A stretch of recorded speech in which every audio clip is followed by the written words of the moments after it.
이솝우화에 보면 이제 황소 네 마리 이야기가 있다 그럽니다. 어느 사자에 이제 관할 구역인데요. 거기 황소가 네 마리가 살고 있었다 그럽니다.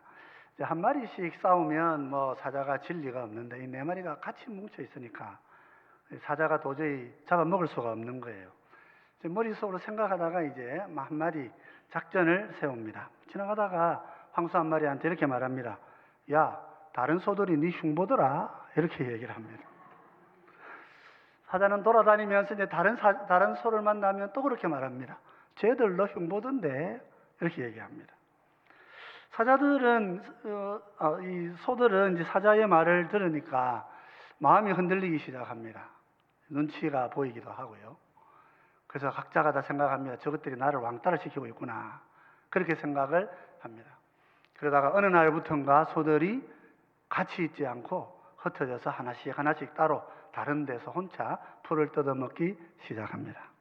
사자는 마침내 기회가 왔다 생각하고 한 마리씩 잡아가지고 멋있는 식사를 4번에 걸쳐서 했다 하는 이야기가 있습니다. 같이 있으면은 이렇게 공격하기가 어려운데요. 한 마리 정도는 뭐 얼마든지 사자가 잡을 수 있었기 때문이죠. 여러분, 그렇습니다. 마귀가 우리를 이렇게 노리고 있습니다.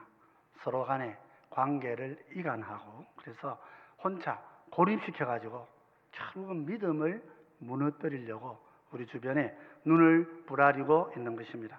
교묘하게 우리 마음을 상하게 하고, 그래서 우리가 흩어지게 하고, 결과적으로는 자기가 원하는 세상을 만들어 가고자 하는 것입니다. 평소 같으면 얼마든지 이길 수 있는 사자 한 마리지만은 결코 쉽게 이길 수가 없는 것이지요. 아담과 하와도 마찬가지입니다. 항상 같이 있다가 어느 날 하루 잠깐 볼 일이 있어서 흩어진 거예요. 그랬는데 사탄이 탁 보고 있는 거예요. 그날 어떻게 되나 작전을 가지고 보고 있는 뱀에게 기회를 빼앗겨버리고 인간은 죄를 지은 모습으로 이 땅에 살고 있게 됩니다.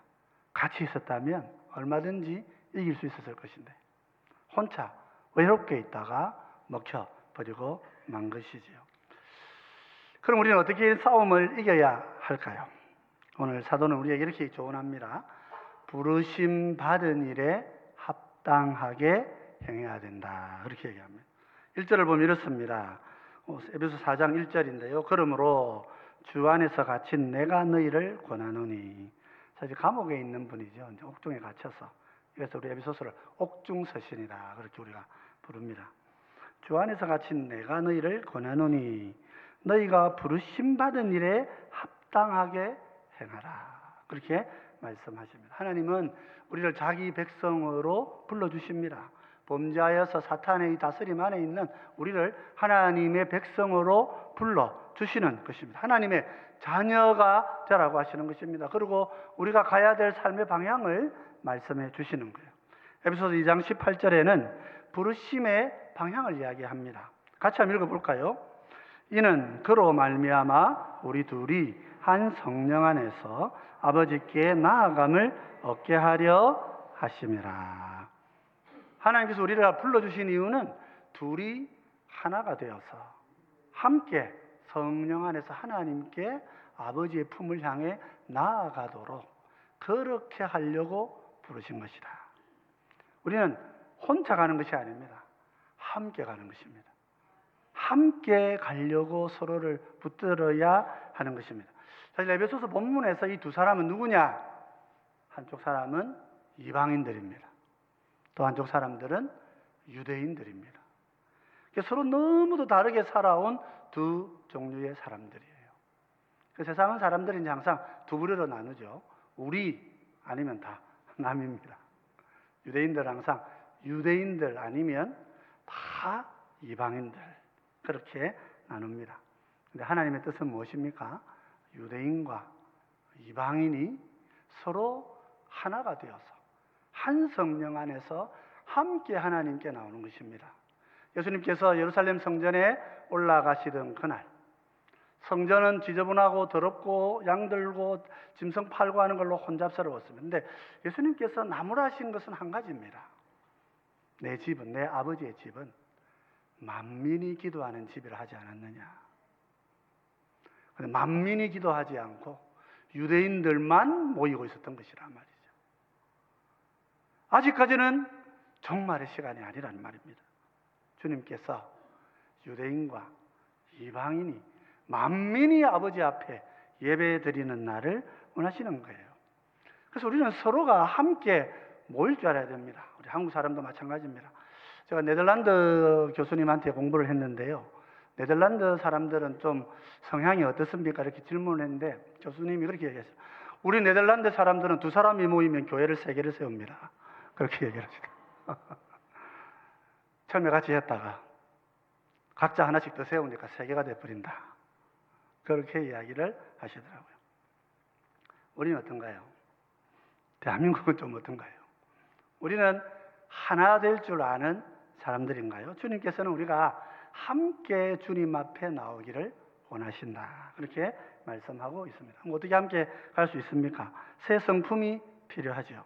본문 2절은 이렇게 이야기합니다. 모든 겸손과 온유로 하고 오래 참음으로 사랑 가운데서 서로 용납하라. 이렇게 말씀하셔요. 우리가 구원받아 사는 백성이 되면 성령님을 통해서 주님의 품 안에 안깁니다. 그러면 내가 죄인인 줄 깨닫죠. 내가 죄인인데 하나님 나를 구원해 주셨구나. 그렇게 알면 겸손해지는 것입니다. 나 같은 사람도 구원해 주셨는데 저 사람 저 허물 정도야. 뭐가 문제가 되겠느냐. 그리고 내 삶을 살아오면서 내가 삶을 살아오면서 가졌던 억울함들과 원망들과 이런 한스러움들이 그 옛 어린아이 시절의 삶들이 나한테서 차근차근 좀 끊어져 나가게 됩니다. 화를 좀 덜 내게 되고 온유하게 되는 거예요. 사람이 복음 안에 있으면 겸손해지고 겸손해지면 온유해지는 거예요. 하나님 우리를 그렇게 바꾸어 가시는 거예요. 이제 오래 참게 됩니다. 근데 사실 오래 참는다는 것은 생각보다 쉽지는 않습니다. 그래서 오래 참도록 하나님 우리를 좀 훈련을 시키십니다. 야고보서 1장 3절은 이렇게 얘기합니다. 이는 너희 믿음의 시련이 인내를 만들어내는 줄 누가 안다고요? 너희가 알미니라. 무슨 말입니까? 하나님 우리를 좀 참는 것 배우게 하시려고 우리에게 시험을 주시고 시련을 주신다고요. 우리를 막 걸려서 넘어져가지고 미혹해가지고 천국에 안 데려보내려고 막 지옥에 보내려고 시험을 주시는 것이 아니란 말이에요. 왜? 하나님 우리에게 오래 참을 줄 아는 인내의 마음을 주시는 거예요. 그래서 우리가 신앙생활 처음 시작하면 어떻습니까? 신앙생활 처음 시작하면 하나님 기도하시면 막 잘 들어주시는 것 같고 그래서 정말 예수님 믿는다고 덜커덕 세례받고 교회 다니다 보면 어때요? 하나님 기도 응답도 때로는 느리시고 간절하게 기도하지 않으면 안 되는 어려운 형편을 주시는 것입니다. 차근차근 우리가 인내의 사람이 되게 하시는 거예요. 그래야 어떻게 됩니까? 인내의 사람이 되어야 용납의 사람이 될 수 있단 말이죠. 우리 모세를 보면 어떻습니까? 40세에 혈기를 부립니다.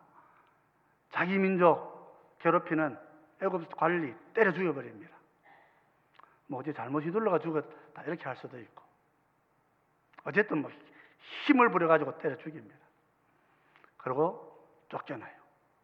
광야에서 40년 동안 양치기가 됩니다. 80세가 돼가지고 하나님이 그래 내 이제 너를 사용할 테니까 내가 시키는 일을 해라.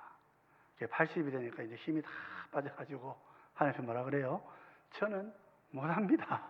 다른 사람 세우십시오. 그죠? 내 백성 괴롭힌다고 막 혈기 부려가지고 때려 죽이던 그 모세의 열정이 사라져 버렸어요. 그걸 다 이렇게 빼서 하나님께서 다 빼내 버리셨어요. 40년 동안 양 따라다니면서 길 익히고 동네 익히고 막 그런 정도의 삶을 살았는데 하나님께서 그를 사용하시겠다 하신 것입니다. 뛰어난 학문과 애굽의 왕자의 탁월한 그 어떤 언어적인 실력들과 모세가 적어도 한 서너 가지 언어를 할 수 있지 않았겠나 보면 히브리어를 할 수 있었을 것이고 이집트에 있었으니까 애굽 말을 할 수 있었을 것이고 당시 국제어가 아카드였기 때문에 아카드를 할 수 있었을 것이고 기본적으로 엄청난 교육을 받았을 것이다. 그 전쟁에 뛰어나서 군사 전략도 잘 아는 그런 훌륭한 사람이었을 것이다. 하나님 그렇게 잘 갖추어진 이 40대의 모세를 쓰지 않으십니다. 40년 동안 그의 자존감을 다 무너뜨리시고 80에 되어서 그를 사용하십니다. 그러니까 어떻게 돼요? 그 말 안 듣는 이스라엘 200만을 품에 안고 가는 거예요. 그 고난의 시간을 지나고 나니까 이제는 200만 정도는 가슴에 안을 수 있게 되는 거예요. 잠깐 40일 동안 산에 올라가 가지고 하나님 말씀 받고 있는 동안 밑에서 막 이렇게 아론을 부추겨 가지고 금송아지 만들고 막 그렇게 할 때 하나님 분노하실 때 모세가 어떻게 합니까? 하나님 내가 저거 다 죽일 거니까 혼자 올라가라 할 때 차라리 내 이름을 생명책에서 지우시는 한이 있더라도 이 사람들을 내가 품에 안고 가게 해 주십시오. 하나님 그렇게 오셔서 안고 가셔. 나를 지우셔도 괜찮습니다. 하나님 뭐라 그러셨어요? 죄 지은 자만 내가 책에서 이름 뺄 거야. 그렇게 말씀하시죠. 좀 그 부분을 읽으면 항상 하나님께서 참 모세의 이 마음을 하나님 얼마나 기쁘게 받으셨나. 하나님이 하시는 변명이 그거예요. 죄 지은 놈들 이름만 내가 그거 뺄 거라고. 네 이름 절대 안 뺄 거다. 말씀을 그렇게 하시는 거예요.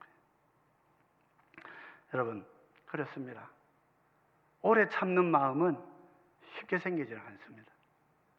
그래서 낮아지고 온유하고 오래 참기 시작하면 많은 사람들을 용납하고 안을 수 있는 하나님의 사람이 되는 줄 믿으시기 바랍니다. 예수님께서는 우리를 성도로 부르셨을 때에 이미 성령님 안에서 우리를 평안의 줄로 하나로 묶어 놓으셨습니다. 에베소서 4장 3절 이렇게 얘기합니다. 우리 같이 한번 읽어보십시다. 평안에 매는 줄로 성령이 하나 되게 하신 것을 힘써 지키라. 주님의 보혈은 우리를 성령님 안에서 이미 평안의 줄로 하나로 묶어 두신 거예요. 우리는 그냥 그 줄 안에 매여 있으면 되는 거예요. 엉덩이 불나가지고 막 혼자 밖으로 뛰어나가겠다고 펄펄 뛰어나가는 어리석은 행동을 하지 않으면 하나님의 복은 항상 우리 가운데 주어지는 줄 믿으시기 바랍니다. 하나님 우리를 이미 하나로 묶어 놓으신 것입니다. 하나됨을 위해서 우리는 그것을 지키기 위해 힘써 가야 하는 것입니다. 주님의 보혈을 기억할 때마다 성령이 나를 하나님과 묶어주시는 순간에 우리 모두를 평안의 줄로 묶어주신다. 그 안에 거하기를 힘쓰시는 우리 모두가 되시기 바랍니다. 어느 여름에요, 작은 샘물가에 짐승들이 모여서 물을 마시고 있습니다. 근데 이제 날씨가 덥고 하니까 덩치 큰 동물들이 막 싸웁니다. 사자하고 멧돼지가 어깨가 서로 부딪혔던 거죠. 처음에는 툭툭 치다가 나중에는 심각한 결투가 벌어집니다. 싸움이 심해서 하나는 죽어야 끝나는 그런 싸움으로 번집니다. 다른 짐승들이 놀래가지고 다 도망가서 피해서 숨어요. 그런데 짐승들이 보니까 하늘에 독수리가 막 돌아다니고 있는 거예요. 때가 모여가지고 한 놈 죽는 날 보자. 그러고 이렇게 독수리가 하늘 위를 막 날아다니고 있는 거예요. 친구들이 둘이한테 말해주고 싶은데 말을 못 해주는 거예요. 너무 심하게 싸우고 있어가지고. 여러분 그렇습니다. 우리는 성령님이 하나 되게 하신 것을 그 연합을 격려하고 세워가야 됩니다. 사도 바울은 갈라디아 교회 편지하면서 이렇게 권면하지요. 갈라디아서 5장 14절 15절입니다. 같이 읽어보십시다. 온 율법은 내 이웃 사랑하기를 내 자신같이 하라 하신 한 말씀에서 이루어졌나니 만일 서로 물고 먹으면 피차 멸망할까 조심하라. 우리 성도들 향해 주시는 주님의 말씀이지요. 우리가 이웃 사랑하는 거기에 모든 계명이 다 걸려 있습니다. 사랑하면 모든 계명을 다 이룬 것이라 말이죠. 서로 물고 뜯어봐야 사망과 원수를 즐겁게 하는 일 외에 아무것도 우리에게 남는 것이 없는 것이요. 그럼 우리 모두는 사랑하기를 힘쓰십시다. 함께 모이기를 힘쓰고 서로 격려하기를 힘쓰고 서로 존귀히 높여주기를 힘쓰시고, 그래서 주님이 나를 높여주실 때에 하늘의 영광을 함께 누리고 우리 모두가 다 주님 앞에서 함께 존귀한 백성이 되는 영광의 그날을 함께 꿈꾸고 살아가시는 오늘 이 연합 성교회 주중에 수요일에 이렇게 함께 모이셨는데, 오늘 이렇게 서로가 서로를 격려하고 세워가고 섬겨가는 그런 우리 교회, 그런 우리 하나님의 백성들이 되어서 정말 하나님의 영광을 함께 누리시고 또 나 자신이 이 땅에서 기뻐하며, 여러분 섬기시면 기쁨이 있어요. 그 기쁨 가운데 살아가시는 우리 모두가 되시기를 주의 이름으로 축원드립니다.